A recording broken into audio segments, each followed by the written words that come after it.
Hello, everyone. Thank you so much for joining us. We have a panel discussion today on ESG, that three-letter word that tends to either inspire or frighten investors around the world, depending on where you are. And for inspiring and aspired investors, it's a bit of a mystery of why this is also controversial, where it seems like environmental, social, and governance considerations are just a part of normal long-term investing. Now, as you have already discovered, investing is a very multifaceted and sort of interdisciplinary undertaking. It doesn't take just numbers, it doesn't take just a business plan, it doesn't take just a simple decision about capital allocation. It takes a lot of factors to succeed. We believe that environmental and social and governance considerations are very much a part of that, but they're treated differently as a tool depending on what kind of organizational design you work in, what geography you sit in, and what are the objectives of your client portfolios. So we're very, very excited to help you understand this important and complicated topic with the help of our experts.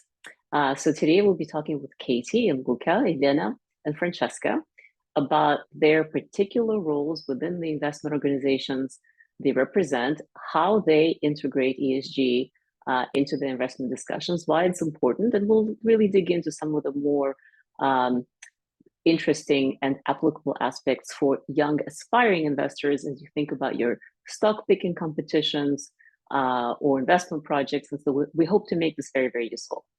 To start off with, I'd like to first introduce all of our participants, and they will do that individually because they'll do it much better than I would. And so let's start with Katie. Thanks, Natasha. Good to be here.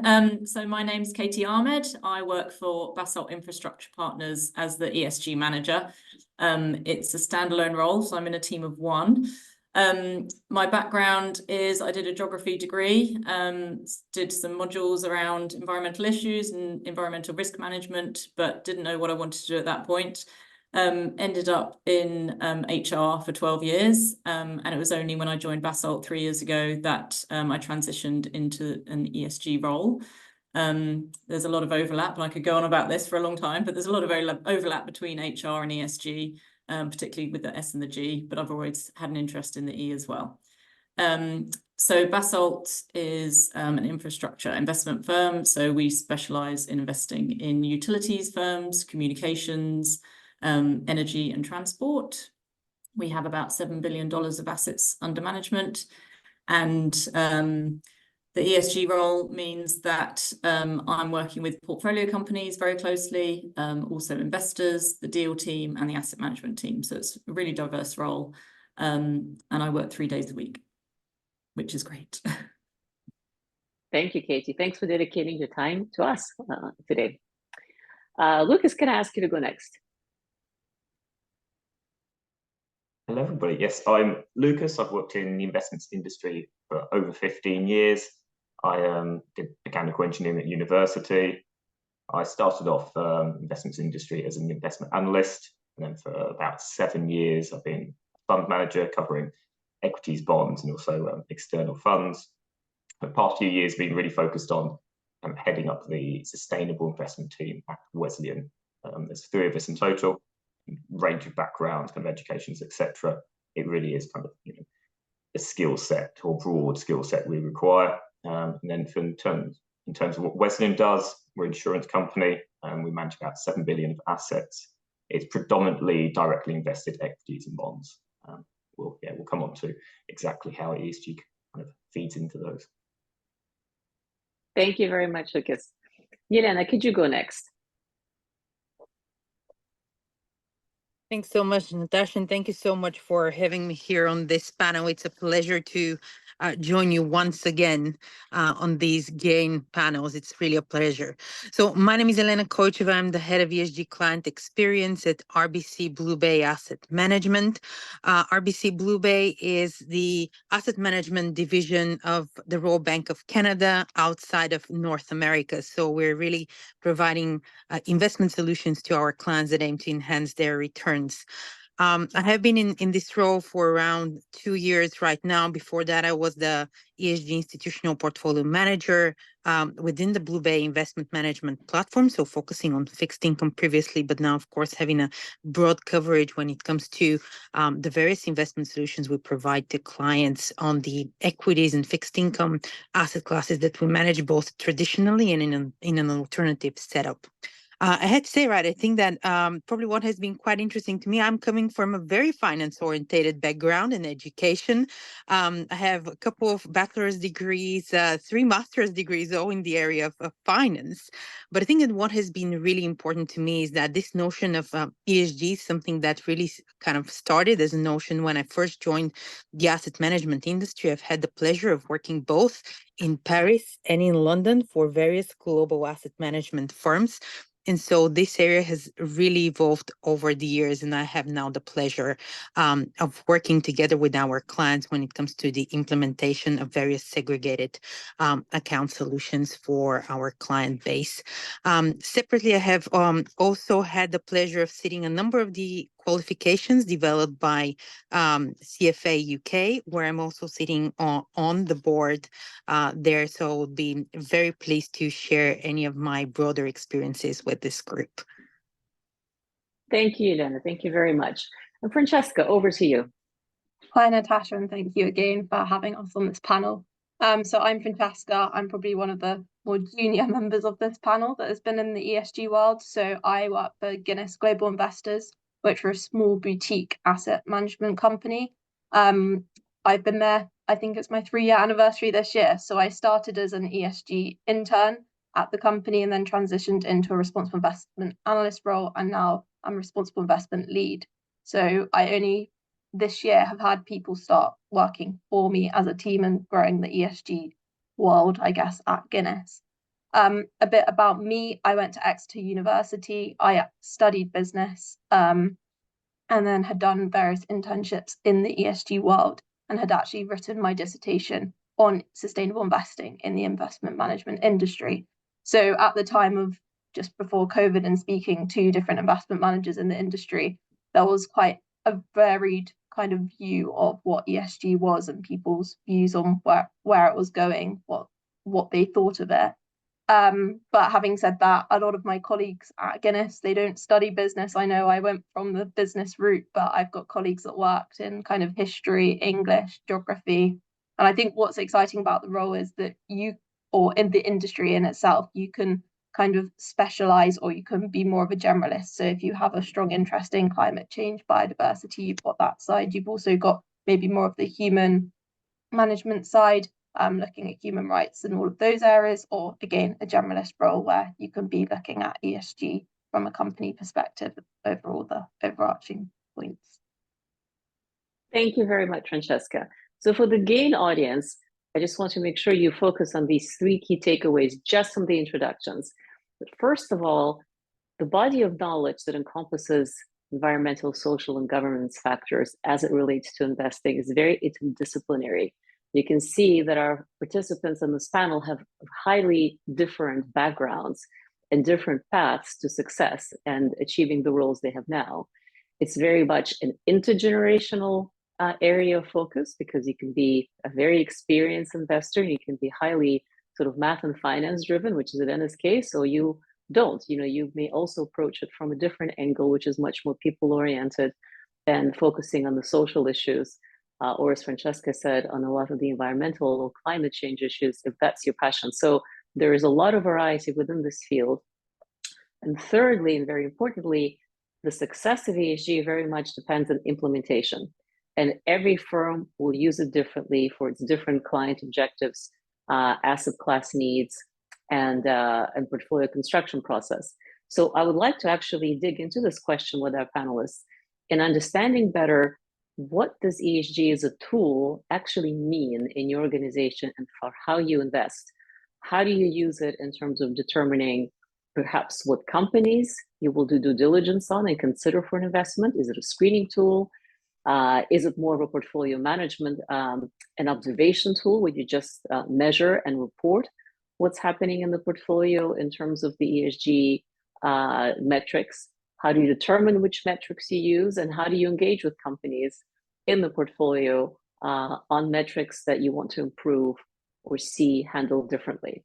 So we'll again go sort of one by one, but actually this time let's start with Francesca. How does ESG as a tool work in your organization and in your investment process?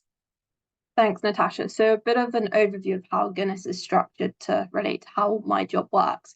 So we have kind of equity funds, so I'll let the others cover off bonds. And we're looking at companies that we're expecting and hoping to do better and in the future and generate earnings and meet all the investment objectives. So we've got ESG kind of labeled funds, but also non-ESG labeled funds. But whenever we're looking at a company, ESG comes into that fundamental sides of looking at the risks and opportunities that a company could pose to us. So regardless of kind of whether it is an ESG fund or not, we're looking to write ESG reviews and kind of do our due diligence on the risks and opportunities this company or these companies can meet. So we have that side of the opportunities and risks, but also before getting to that, when we're in the screening process, we're looking at kind of meeting our exclusion policies and all of our different kind of due diligence points in play. So you've got that kind of side as ESG, but you've also got the ownership side. So once you're owning a company and you're investing in a company, you've got the voting side of things. So every company that you own, that you have the opportunity to vote at their AGMs or their annual general meetings. So you can have your voice and have your say, depending necessarily on the size of the company, to how much you own of that company, to what you're happy with about that company when you're electing directors, when you're looking at whether you're happy with their accounts and reports, how they're paying their senior executives. But you also have the engagement piece, which is really important. And that's where you have the opportunity to talk to companies and provide them with guidance of areas that you don't feel comfortable with or you're not so happy with. You've learned positive things or negative things from other companies and other peers and maybe the industry or companies overall, and providing them that guidance or that almost consultant voice to help them better the companies. So you have got, I'm not going to go into the details of the names of the companies, but we've had companies where we've spotted issues with companies that we may have been invested in, and as we refresh these ESG reviews, issues with product quality and safety, for example, and where their exposure to who they sell to. And actually there's been instances we've sold out of that company before there has been scandals out there, news articles, which brings the share price down and kind of is not a good investment anymore. And we've managed to beat some of the market to that by removing it from our funds. So I'll stop there. There's plenty I could talk to, but I'll give some of the others the opportunity to elaborate. It's very interesting, Francesca. So you mentioned that some companies you would exclude during your screening process. So what is the exclusion criteria for you to not consider investing in a company based on their ESG profile? So it depends what fund. We have a corporate level exclusion policy. So we exclude out any companies that have greater than 30% revenue from coal. And then we also have weaponed exclusions. And then if you look at kind of other funds that are more ESG as such, we may exclude gambling, alcohol, tobacco, adult entertainment, further weapon details. I mean, the list goes on and on, but it really depends on the investment mandate. So it's based on the client defined criteria of what they don't want to see in their funds in terms of products or behavior. In essence, yes. Okay. Thank you very much. It's very useful and very important to know that there is not a one-size-fits-all criteria for these things, that it's very much dependent on the kind of a company you work for, what kind of clients you have and their needs, and you use ESG as a lens or a filter either upfront in the screening process, as you were saying, Francesca, through the whole ownership cycle. Thank you very much. Elena, over to you. I'm curious, how do your clients see ESG as being a service you provide, and how does it fit into the products as a tool? Thanks so much. I think probably similar, right, to what Francesca was alluding to. I think this is probably a quite common framework, right, that we're going to see. So I think then kind of from an RBC BlueBay perspective, I think very similarly, we're having a firm-wide policy in terms of really thinking about what is the baseline of exclusion that's typically with regards to controversial weapons.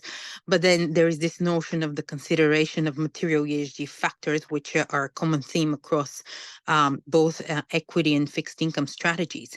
I think given that kind of there was this overall view of the equity side, probably I'm keen to touch on the fixed income perspective, because I think that one of the interesting facts that we have been thinking about when we have been evolving our own consideration and analysis of material ESG factors has been this context of doing it in bearing in mind, right, the fixed income specialization and the nature of the various instruments themselves. So what we have done when it comes to ESG integration is to build an overall issuer evaluation framework, really thinking about what are the material issues that are important both to a corporate or a sovereign issuer in the fixed income space, but then also taking these material issues and then seeing how they might impact the level of pricing that we're going to see at an issue level, right? So that's going to translate directly in the issue that is going to be considered for a particular portfolio.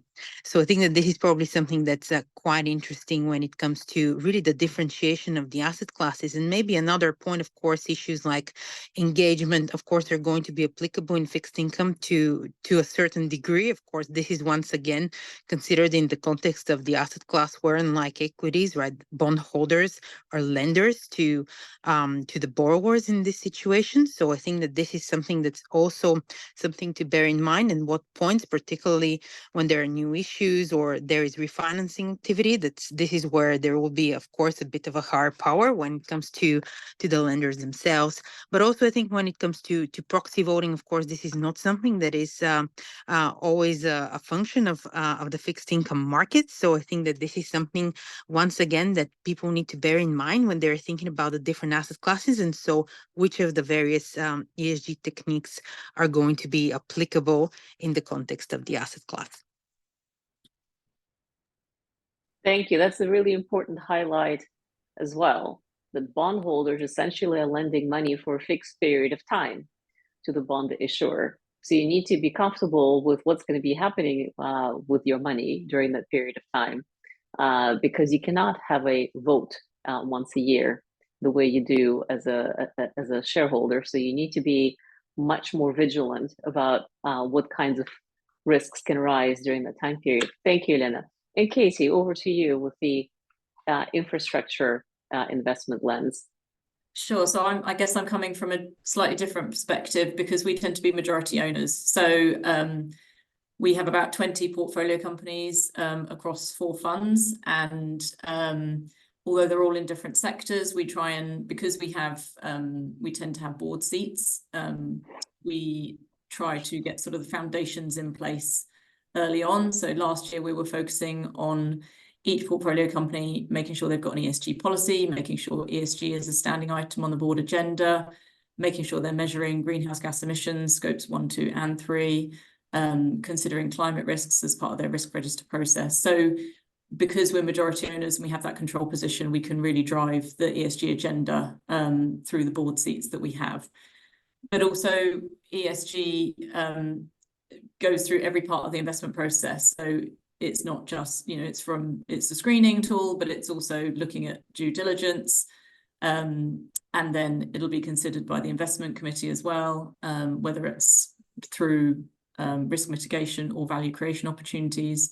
And then, as I've alluded to, the portfolio engagement is huge. And then obviously the end goal is to try and get a good exit and add that value during our ownership. That's interesting, Casey. So what you're saying essentially is a majority shareholder of these companies, you have much more of a voice in terms of setting the agenda and making sure it gets implemented, because there's a direct link to value creation that you've established in promoting those priorities to the company. So it's really central to the success of the investment case that the agenda gets done, essentially. Exactly. And it might be that, the companies we're investing in might be smaller and they might not be some that people have heard of. it varies from 20 employees to, I think our biggest has sort of 13,000 employees. But it means I'm able to have regular conversations with the ESG contact at each of those companies. And given the smaller companies, they won't necessarily have a ESG team or ESG contact who works in sustainability full time. It might be that it's the CEO that I'm dealing with. It might be that it's the head of HR or a strategy person or a chief of staff. It completely varies. That's a very good point also, that it's, again, not a one-size-fits-all approach, because companies' organizational design and goals are different, and the way they get the goals done also will change depending on the size of the company and the structure of the project. Thank you, Katie. And Lucas, please take us through your process and also help us understand a bit how you decide what's important. We mentioned materiality, and there's a lot of conversations now in terms of both refining the meaning of financial materiality, and in Europe there's a lot more focus on dual materiality. Help us understand how companies and investors can really focus on what's important. Probably, yeah, quite a few factors there. I think first off, probably everyone here will be interested in what's financially material ESG factors. And by this, we mean it's those ESG factors which really impact the profits of the firm. So ultimately, if you're covering a company, you want to know what happens to profits. You don't care if it's an environmental, social, governance concern.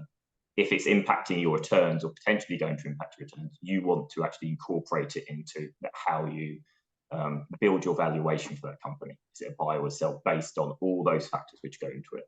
It can be something like an increase in costs. So for instance, if you're looking at airlines, if they've got running an older fleet, so they've got older planes, these are more likely to be carbon intensive planes.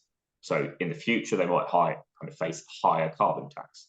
So that's something you'll take into account. So for instance, if you're looking at EasyJet versus British Airways or strictly their owner, ICAG, you'd consider, okay, what type of fleet do they have and how will that impact them going forward if I put in a carbon tax price of 80 euros or whatever it may be. But you can have other things like potentially less important or less obvious. So for instance, Unilever, which owns brands like Hellmann's Mayonnaise, Lynx, Ben & Jerry's. Well, there's a load of them actually. But so it may be concerns around plastic tax because they use a lot of plastics to package their products. So it could be a plastic tax. It could be limits on virgin plastic use, and actually virgin plastic, so plastic which has come straight from oil and gas as opposed to being recycled, virgin plastic is currently cheaper. So it's something to take into account when you're looking at these firms. But you can also have those positive factors. So not everything ESG is negative. If you look at Unilever again, they've got their own vegetarian brand. It's called the Vegetarian Butcher. So it's had a bit of a slowdown recently, but if veganism, vegetarianism increases, you could start, including this in your model and saying, actually, Unilever has a really strong brand here, so in the future they're going to benefit. But there's other things slightly kind of more obvious. So increasing battery recycling. As we get more electric vehicles, you need to recycle more batteries, or it's a lot easier or cheaper to recycle these. So a company like Wheble, that's what they do already, so they're well placed. So you can start tracking how many electric vehicles are produced, and you can start seeing the potential demand in the future for their products.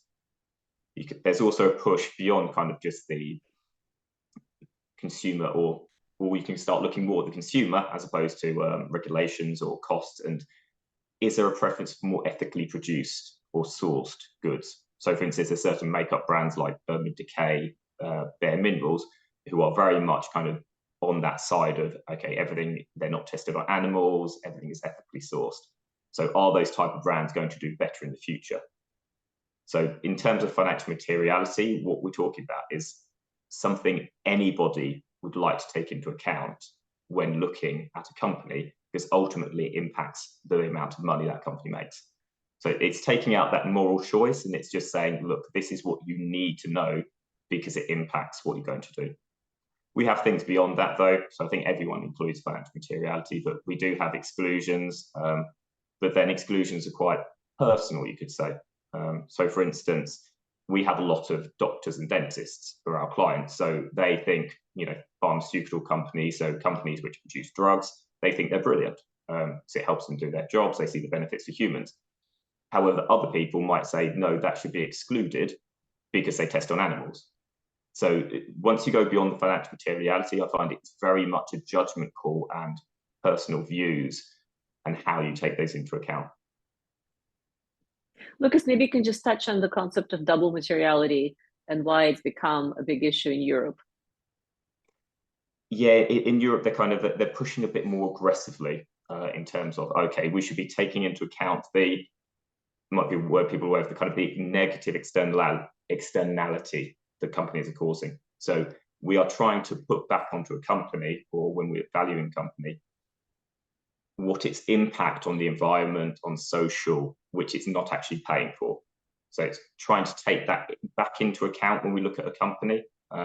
So we shouldn't be just looking, okay, what's financially material? We should be considering, okay, how good is a company or how bad is a company in very broad sense.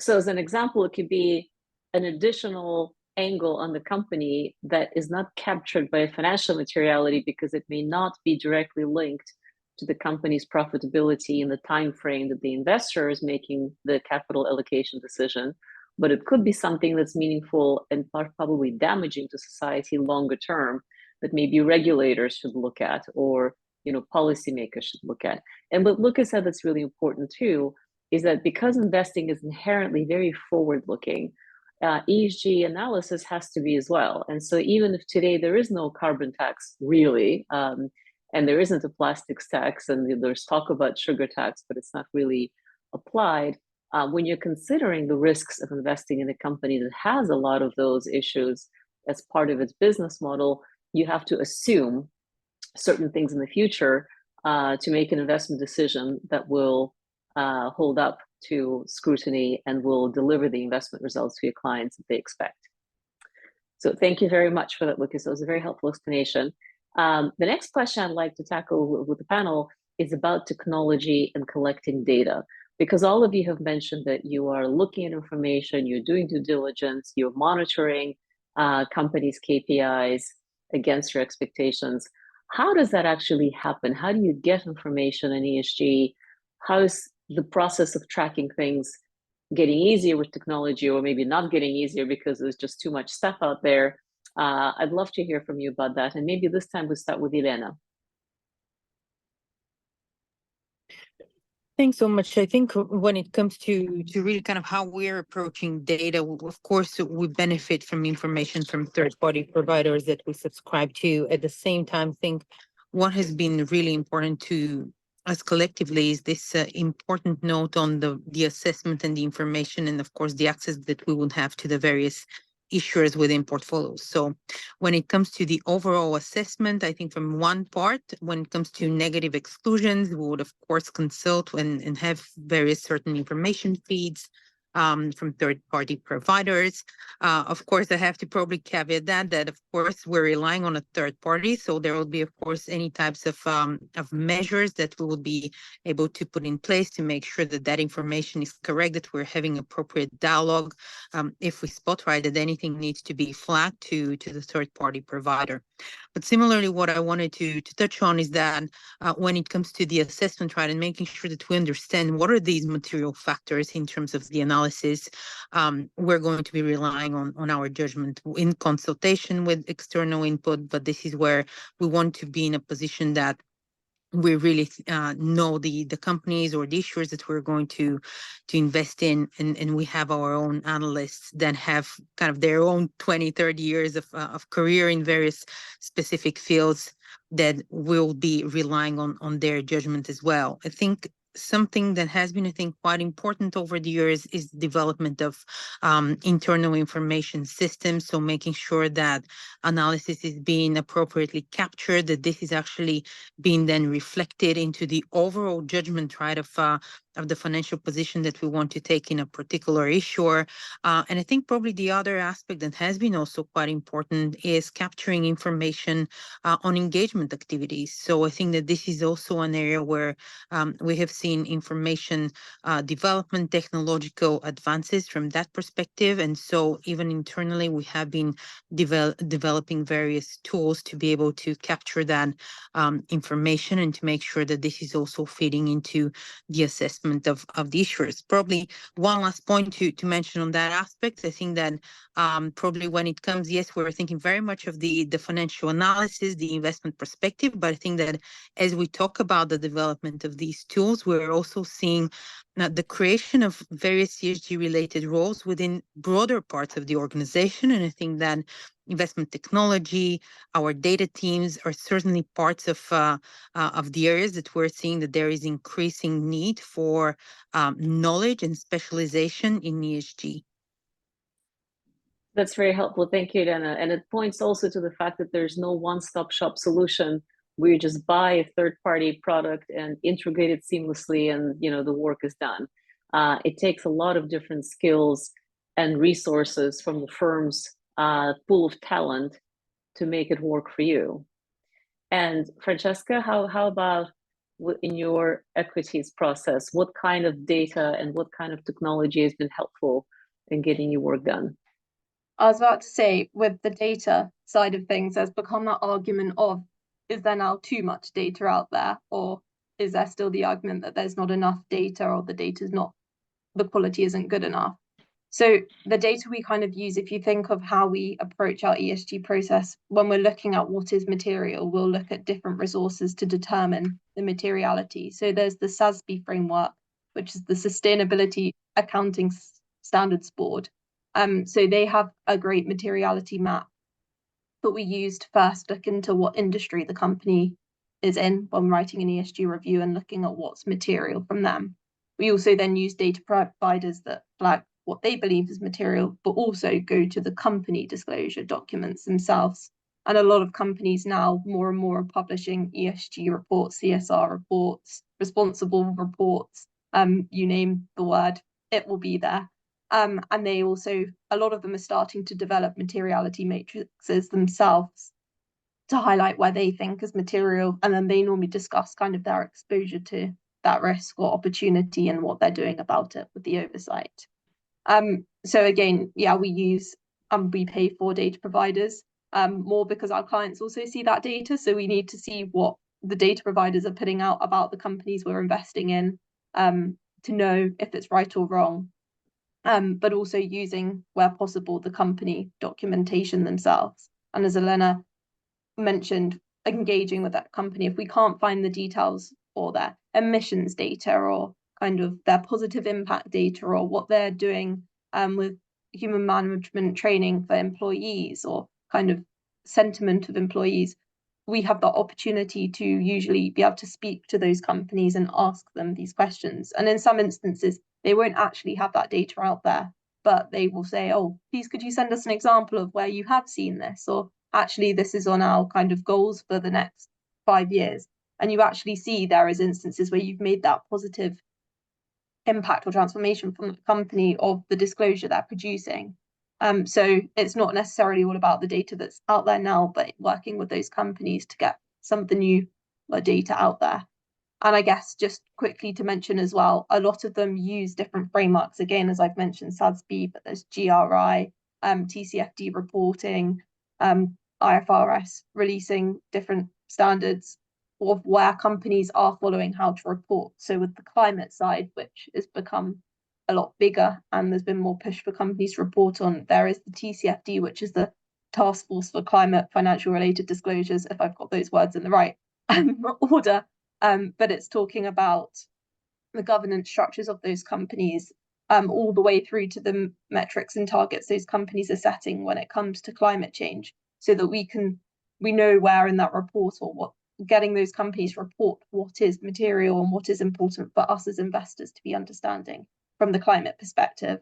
And in the future, there's been a TNFD, which focuses on biodiversity framework, which companies are not obligated to do at present, but this is the same journey we're following with the biodiversity sphere, as well as more and more of us, I guess, become more educated on the biodiversity side. Again, it's so broad, but that's kind of, these are helping companies report the information that we want on top of other regulation coming in, but I won't bore you too much with those.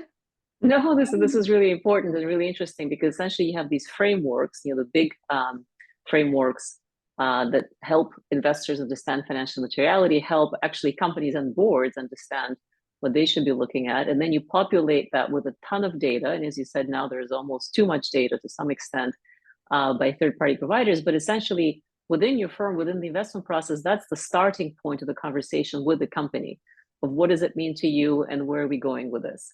So it's not that you are just plugging in a piece of data, which generally is backward looking anyway, because by the time they've collected the data and approved it, that metric is probably a year or two old in terms of, let's say, emissions or the diversity profile of the company, the board. It's backward looking by its very nature. So the dialogue you engage with the companies is in a forward looking sense of where you're going with this. And to your point about companies trying to do it on their own, I am an independent director on 3 company boards that are listed. And we've had a lot of work actually internally and sometimes with the help of a consultant to determine internally where we can narrow down the bucket list, for financial materiality that springs from some of these frameworks, especially SASB, to figure out like what are the 4 or 5 key points that we can actually really impact in the 5 or 7 years ahead, which is sort of the normal cycle of a company's planning process. So that's very valuable. Katie, so going to you now with the infrastructure world and privately owned companies. Is it different getting the data? Is the technology you use different as well?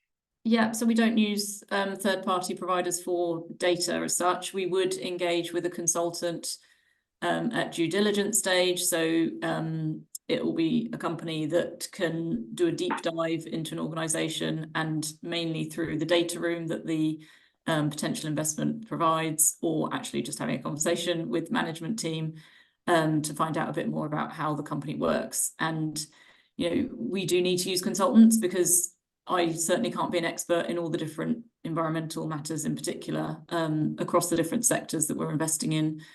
As we've mentioned, there'll be different subjects that are material to different sectors. So we do use third-party consultants for due diligence. And then the majority of our data and the information that I'm working with comes directly from the portfolio companies. So we have a quarterly reporting process. So they will fill out a reporting template that we've put together. And the majority of the information is consistent across the organizations that we're asking the information from.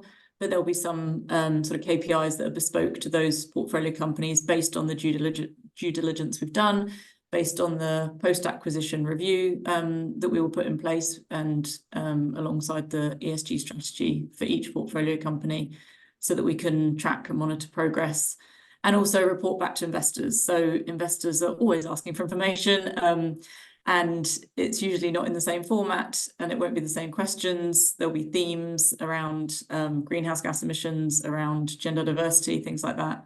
But there's a lot of investors will have an annual questionnaire that they send to us specifically around ESG that we then need to feed back on and provide information to them. Thank you. So it sounds like a very comprehensive process involving many hands on the deck, and the proverbial deck. Thank you, Katie. A lot of Excel. Yes. Lucas, over to you with this question, and maybe you can expand it further into sort of the challenges of integrating all the ESG information into successful investing. Or we actually use a number of data providers, 2 kind of main ones. For exclusions, we use MSCI, just find the exclusion data quite good. But then beyond that, we also use an ESG data provider and research provider. So that's more focused on what they believe are kind of the key factors to think of. So that's ISS. There are other available out there, like Sustainalytics is also very good, which I've seen in the past. So they're a useful starting point, because it's very easy just to grab a report, look at the rating, etc., and go, okay, yeah, where's that company kind of sitting in terms of good? I'd say probably issues of that, especially around kind of ratings, kind of an ESG rating that's based on that provider's view on what is good or not within that industry. So they'll basically say mining and say, okay, what's good within mining? But then at the same time, you have a media company and go, okay, what's good within a media company? And the factors which are relevant to each are very different. And yet somehow, and it's a very difficult job, I wouldn't say there's a very easy answer to fix this, somehow you've got to say, okay, this mining company is better or worse than this media company, and they've each got their own factors to consider. You know, carbon footprint of a media company isn't that much of an issue, whereas for a mining company probably is. And then you've got data security is probably a massive one for a media company. Think of Facebook if they have a data breach versus, you know, a mining company, say Rio Tinto or somebody that has a data breach. So very difficult to really tie that all together. And that's why typically, and I think most people on the panel would agree, you do a lot of work in-house. So there's a lot of individual research where you go, okay, well, what do we as a company believe is important? And it's not just that financial materiality aspect that I spoke about earlier. It's also, what do we think is a company that's doing good? Where do we think there's a company which is doing bad things, but they're not really exposed at the moment, or there's no kind of financial materiality? But in your mind, you're like, well, given the choice between two companies, I would much rather have less exposure to bad ESG things. And that's where you can kind of help nudge fund managers in the right direction based on well, if you kind of look at these two companies, similar growth profiles, but this company, you have a potential issue in the future, but you know, at the moment, there's no putting a number on it. That becomes a kind of an easier conversation to try and encourage them to have a better ESG portfolio.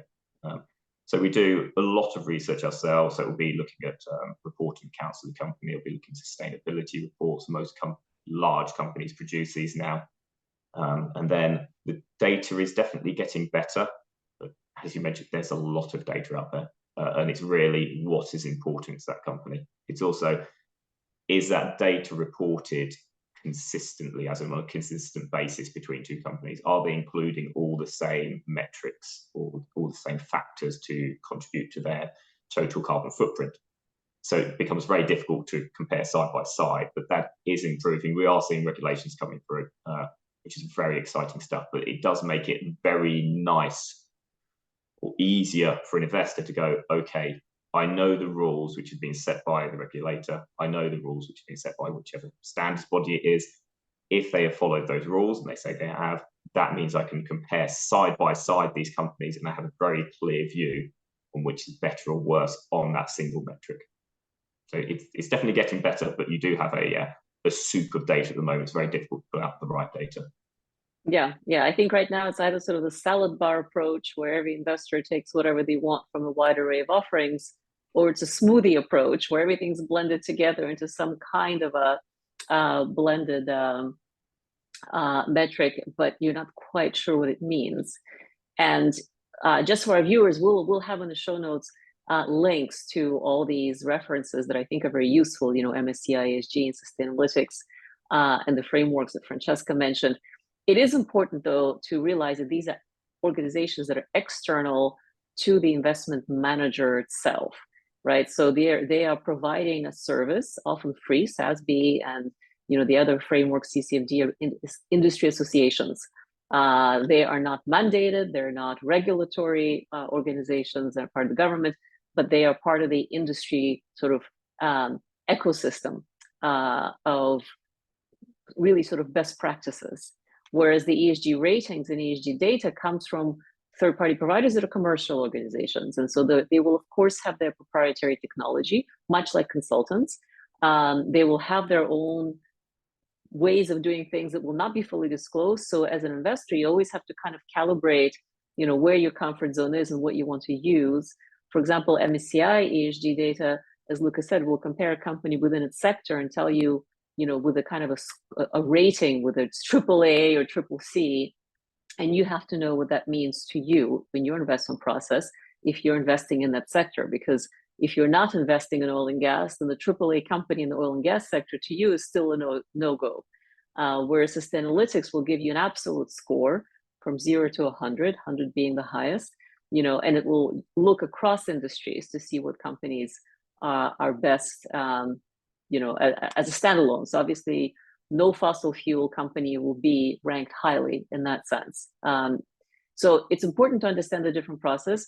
There's a lot going on in the space, and it's sort of ancillary to the investment world, but it's certainly influencing how investors are using ESG as a tool, and how successfully this data can be deployed for client portfolios.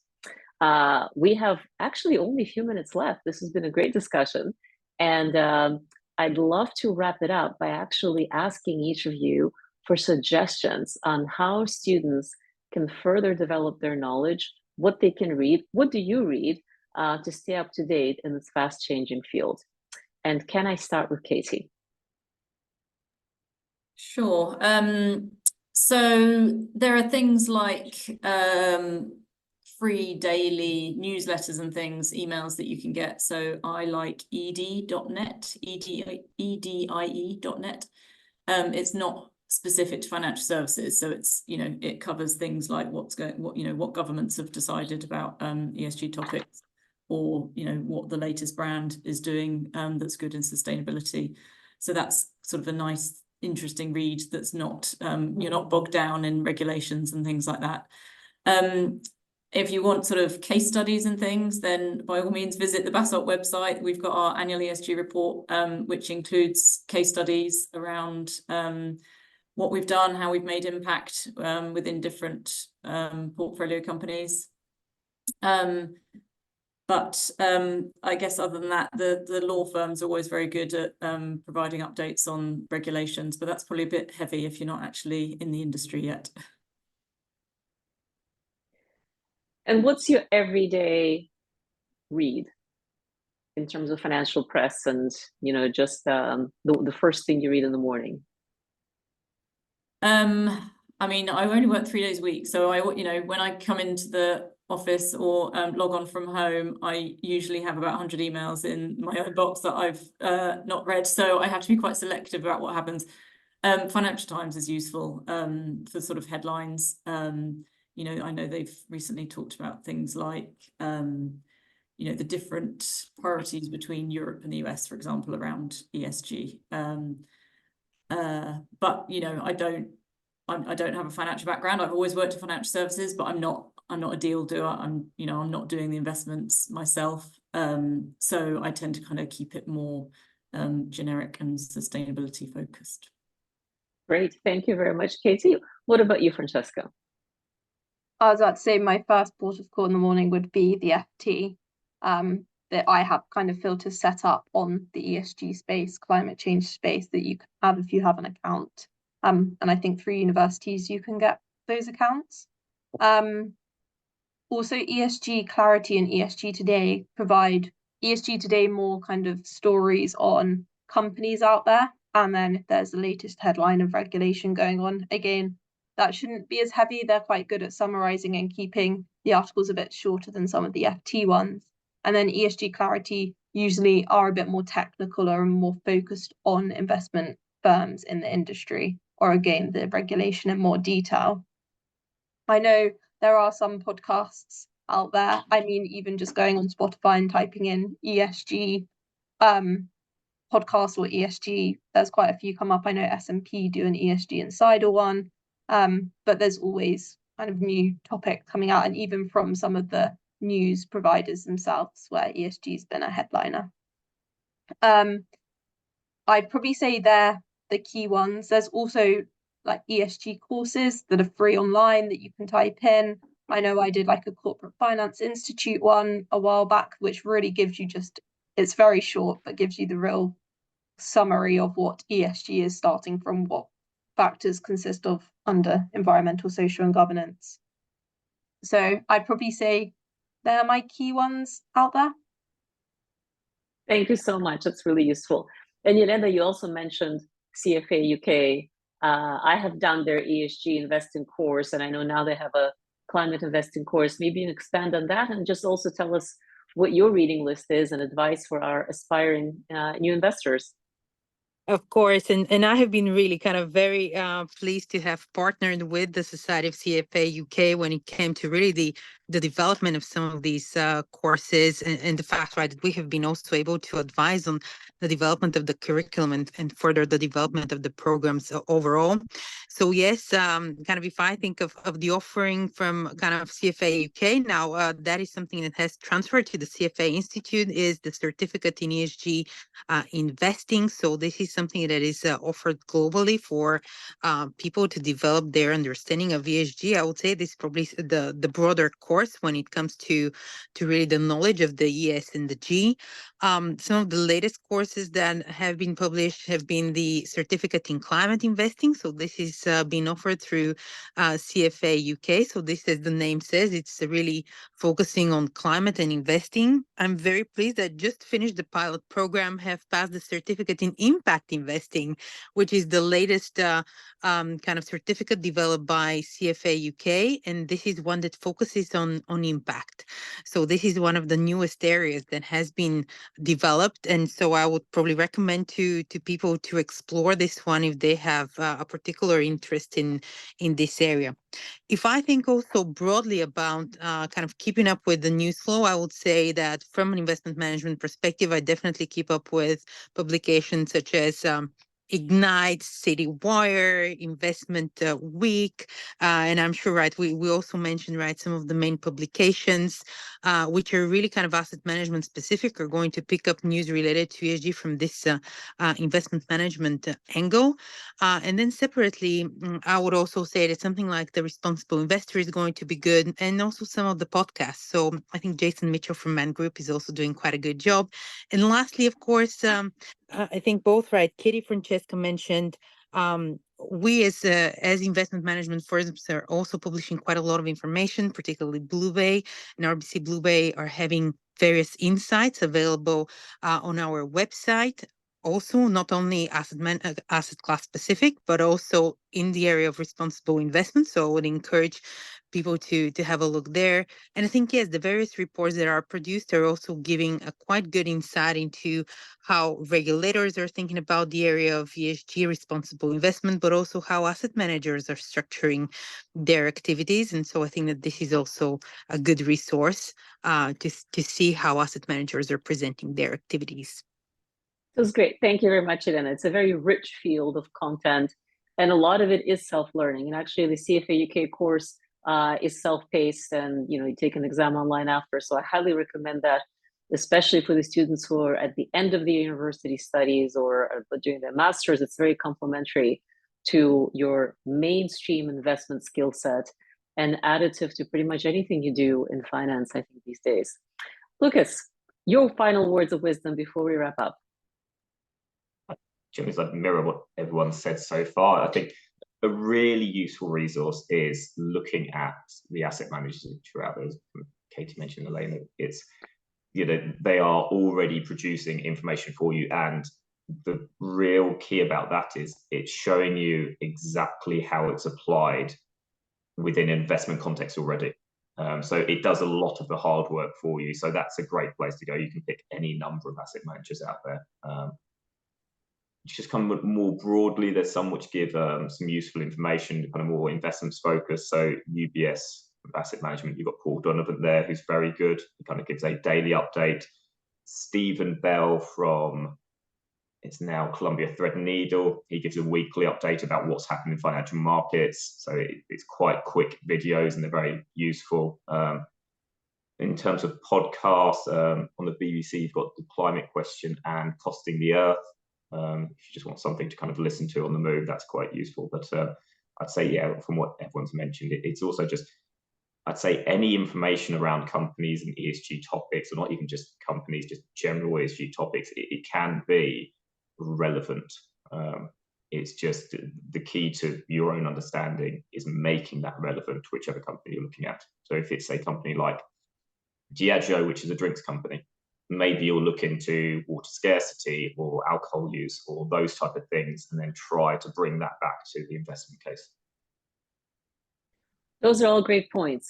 Companies are making information much more available. So if you're researching a company for a stock pitching competition, for example, for an investment project, on their website, either within the investor relations section or within a separate sustainability section, you'll see their latest reports, and they're usually quite bulky, quite substantial reads.